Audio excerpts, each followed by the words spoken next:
Searching for a new MMO to play is kind of a mixed bag.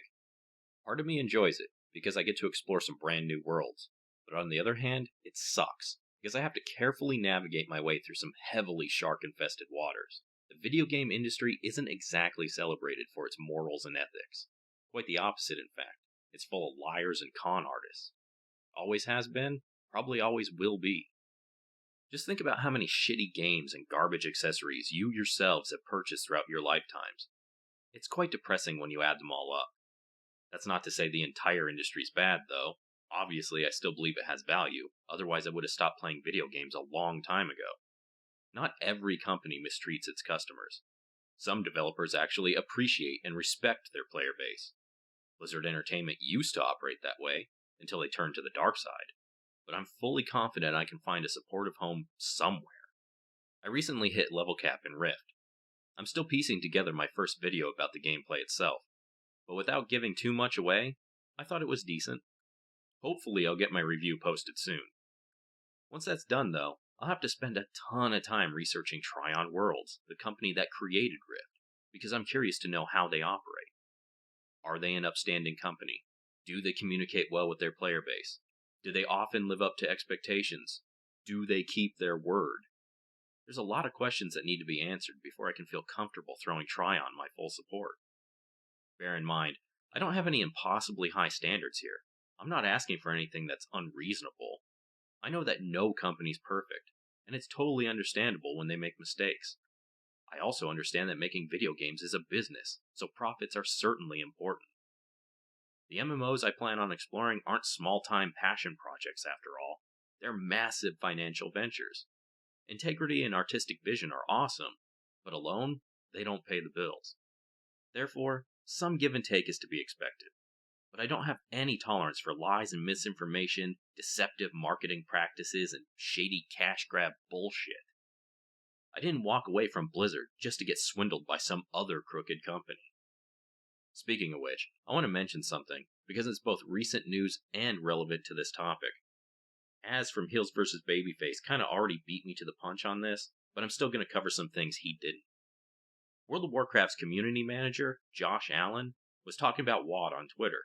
He tweeted, "We said too much way too soon in development for Warlords, and the design shifted from what we talked about. It was a huge mistake that we're doing our absolute best not to repeat with Legion." He then went on to say, "We obviously can't and won't make promises, but we're trying not to talk about things we're not at least somewhat confident in." I had to laugh because apparently the PR department at Blizzard Entertainment sat everyone down and said, "Okay, we're going to explain WoD's suckage on the fact that we never promised any of the features we hyped at BlizzCon 2013. Josh Allen is like the third or fourth Blizzard employee I've heard use this excuse since Legion was announced. This is exactly the kind of crap behavior I'm looking to avoid by thoroughly researching other gaming companies. First, if one or two features get cut from a full Warcraft expansion reveal, that's fine. It sucks, but it's acceptable. Remember Path of the Titans, for example? It was planned content for Cataclysm that got scrapped. Sadly, it didn't work out. Oh well, life goes on.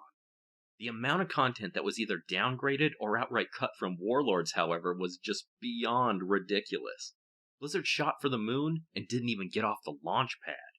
You can't just dismiss that by saying you had a design shift.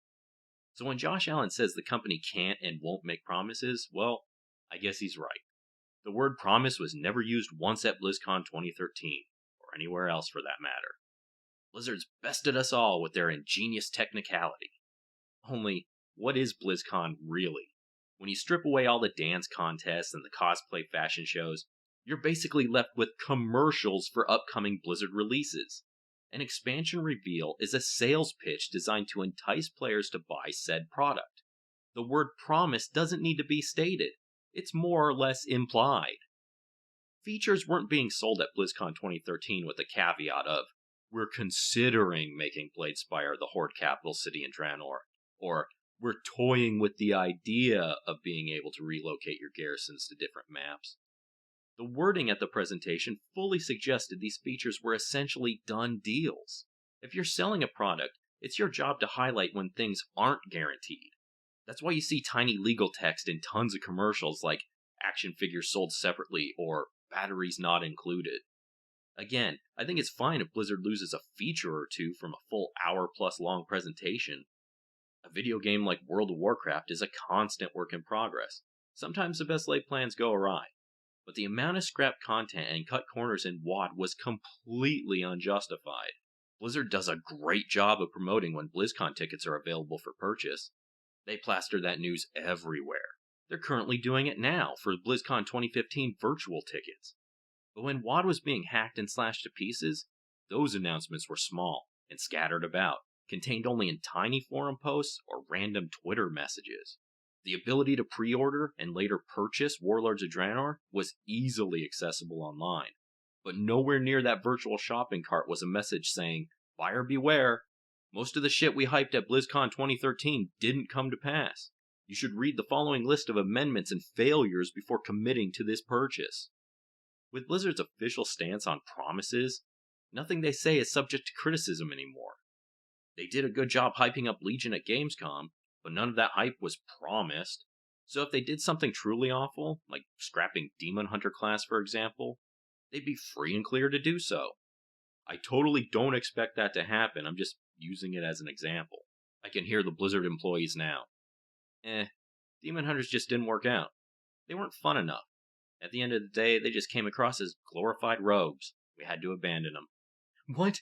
That's outrageous. Demon Hunters were a huge selling point of Legion. It got tons of people excited. You can't just, We never said the magic word. You can't be mad. We didn't promise anything. Oh man, I can't make it a single video without criticizing Blizzard anymore. But it's not my fault. They make it so easy. Plus, I never promised I'd stop. Anyway, I have no doubts that I'll find a better MMO than WoW, run by a better company than Blizzard. Only time will tell which world I'll inevitably call my home. Thanks for watching. Talk to you later.